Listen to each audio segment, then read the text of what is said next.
Assalamualaikum warahmatullahi wabarakatuh.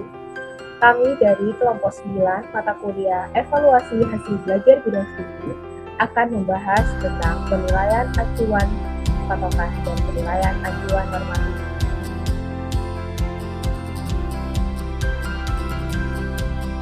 Sebelum kami mempresentasikan hasil diskusi kami, perkenankan kami memperkenalkan anggota kelompok kami. Yang pertama ada Kinanda Khairunisa dengan 190 210 402 005. Yang kedua ada saya sendiri, Mutiara Yunanda dengan 190 210 402 017. Dan yang ketiga ada Wahyu Lenubok dengan 190 210 402 030. Poin-poin yang akan kami bahas yang pertama adalah definisi penilaian acuan patokan dan penilaian acuan normatif. Yang kedua ada kriteria penilaian acuan patokan dan penilaian acuan normatif. Yang ketiga ada keefektifan penilaian acuan patokan dan penilaian acuan normatif. Dan yang terakhir adalah penerapan penilaian acuan patokan dan penilaian acuan normatif. Selanjutnya adalah PAP atau penilaian acuan patokan. Pada penilaian acuan patokan ini terdapat definisi, kriteria, dan keefektifan. Ini merupakan definisi dari PAP atau penilaian acuan patokan. Definisi dari PAP adalah model pendekatan penilaian yang mengacu kepada suatu kriteria pencapaian tujuan atau TKP yang telah ditetapkan sebelumnya. PAP merupakan suatu cara menentukan kelulusan siswa dengan menggunakan sejumlah patokan. Bila mana siswa telah memenuhi patokan tersebut, maka siswa dinyatakan berhasil atau lulus. Berikut ini adalah kriteria PAP, penilaian acuan patokan. Yang pertama adalah kriteria penilaian acuan patokan lebih menekankan pada hal apa yang dapat dilakukan oleh peserta didik. Dan yang kedua adalah kriteria yang digunakan bersifat mutlak. Mutlak di sini merupakan terdapat KKM atau kriteria ketuntasan minimal. Selanjutnya adalah keefektifan PAP, penilaian acuan patokan. Dalam penilaian ini memiliki kelebihan dan juga kekurangan. Kelebihannya, pendidik tidak perlu menghitung rata-rata sebab kriteria penilaian sudah pasti. Tetapi penilaian ini juga memiliki kelemahan, yaitu terjadi kemungkinan semua siswa gagal atau tidak lulus memenuhi kriteria ketuntasan yang telah ditetapkan atau KKM. Sistem penilaian ini bersifat standar mutlak. Baik, selanjutnya akan dilanjutkan oleh kawan saya, Wahyu Lenubok.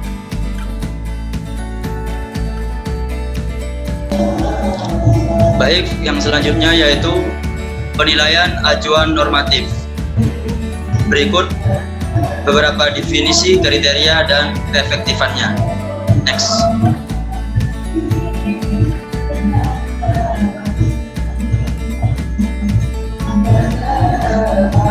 Definisi dari penilaian acuan normatif yaitu merupakan sistem penilaian yang didasarkan pada nilai sekelompok siswa dalam satu proses pembelajaran sesuai dengan tingkat penguasaan pada kelompok tersebut. Oke, next. Dan selanjutnya yaitu ada kriteria. Kriteria penilaian acuan normatif lebih berfokus membandingkan hasil peserta didik yang satu dengan lainnya. Penilaian ini biasanya digunakan untuk penilaian akhir. Dengan penilaian ini, pendidik dapat mengetahui kemampuan.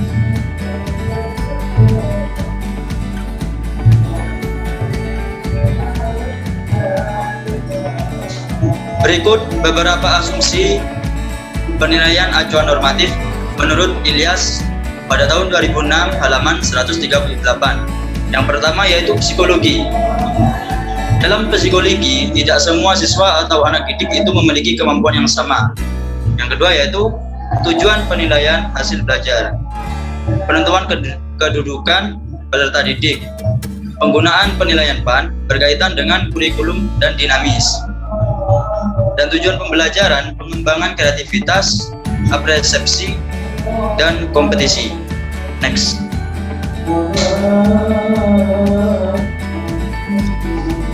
Selanjutnya yaitu keefektifan penilaian acuan patokan. Penilaian ini diajukan pada rata-rata kelompok.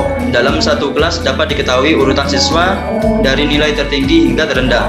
Keuntungan dari penilaian ini adalah dapat mengetahui kemampuan pada suatu kelompok atau kelas dan mengetahui keberhasilan pengajaran bagi siswa.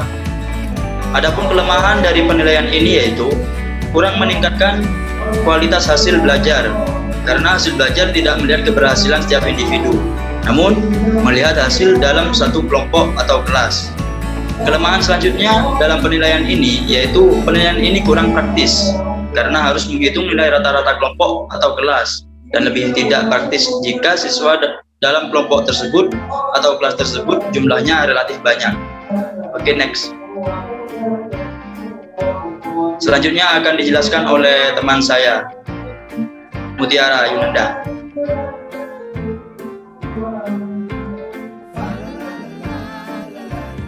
Selanjutnya yaitu penerapan penilaian acuan patokan dan penilaian acuan normatif.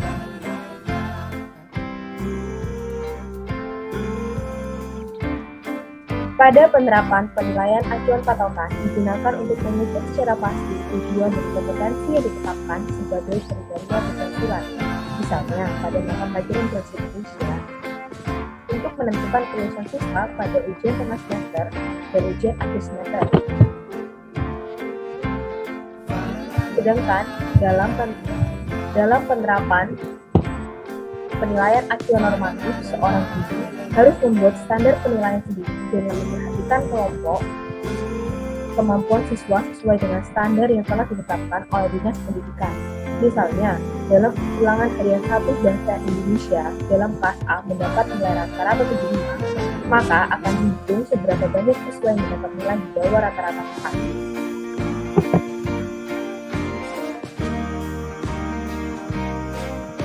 Tes yang dapat dilakukan untuk mengetahui tingkat kompetensi siswa dalam pembelajaran adalah dengan melakukan sebuah penilaian. Jenis dari penilaian yang dapat diterapkan adalah penilaian acuan patokan dan penilaian acuan normatif.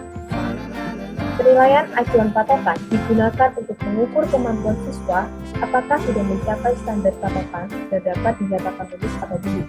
Sedangkan penilaian acuan normatif digunakan untuk mengetahui kemampuan siswa yang satu dengan kelompok atau kelasnya. Kedua jenis penilaian tersebut memiliki keefisienan masing-masing apabila diterapkan pada situasi yang benar.